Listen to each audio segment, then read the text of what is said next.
Inmates at His Majesty's prison had a packed program for the annual week of activities. There was a talent showcase and a church service where some inmates dedicated their lives to Jesus. Family Day was no doubt the most anticipated day. For the first time this year, inmates got the opportunity to hug, kiss, and share a meal with relatives. Normally when we get visits, it's just like 15 minutes and you're not allowed to touch.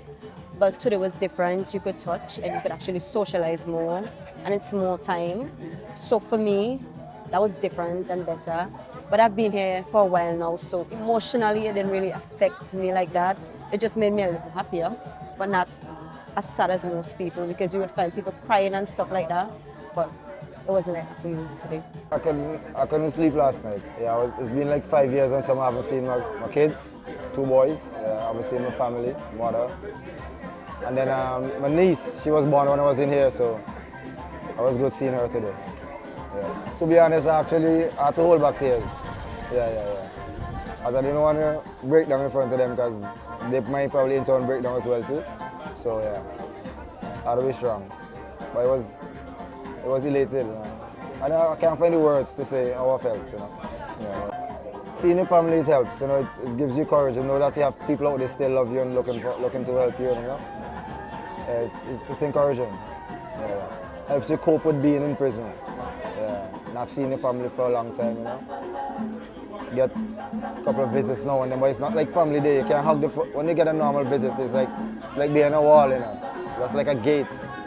And that's like what, 10 minutes or so. Probably like 2 visits a week or something like that. So. And then my family's from the Grenadines, so they don't be up here that often, you know. So this day today, that's especially for me. Every inmate had a different reaction. Some, would be happy, some would be sad. There wasn't really much crying this year, but everybody was just basically excited to see their families, to actually get to touch, because we don't really get to touch people. So.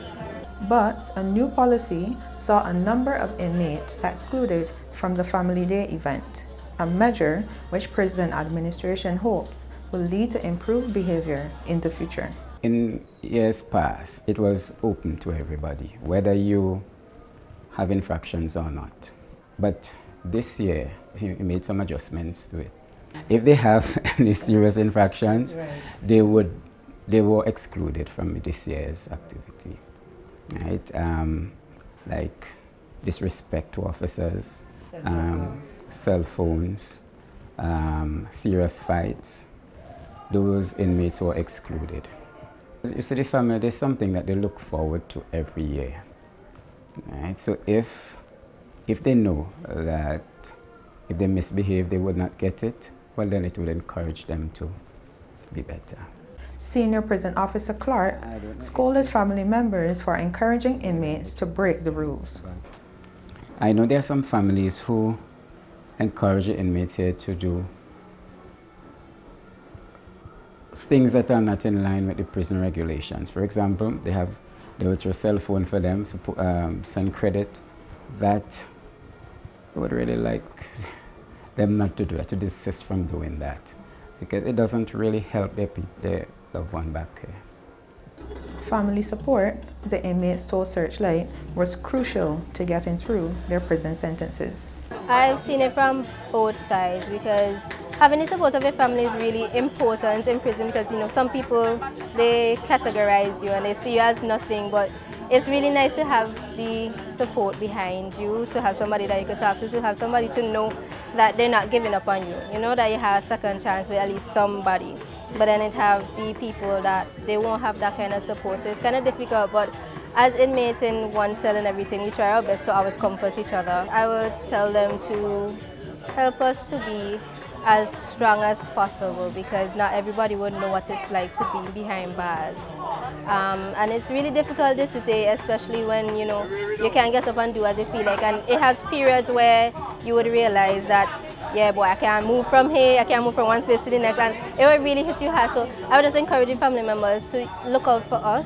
And for the future, inmates are looking forward to the day when they can go back home to their families. To be honest, I don't miss them. Yeah. But what I do normally is I read a lot. Yeah, I spend my time reading and stuff like that. Attending classes when they have classes, so yeah. I do things to learn, keep my mind occupied. As the time goes by and you mature mentally, you just accept it and just wait until your time is up because there's nothing else you could possibly do. You just behave yourself, wait for the time to be up. I'm actually looking at writing a book because I like writing. Yeah, for me, that's where I'm heading after here. And I kind of want to show society that it doesn't matter if you came here, you could actually come out and do something different with your life, you know?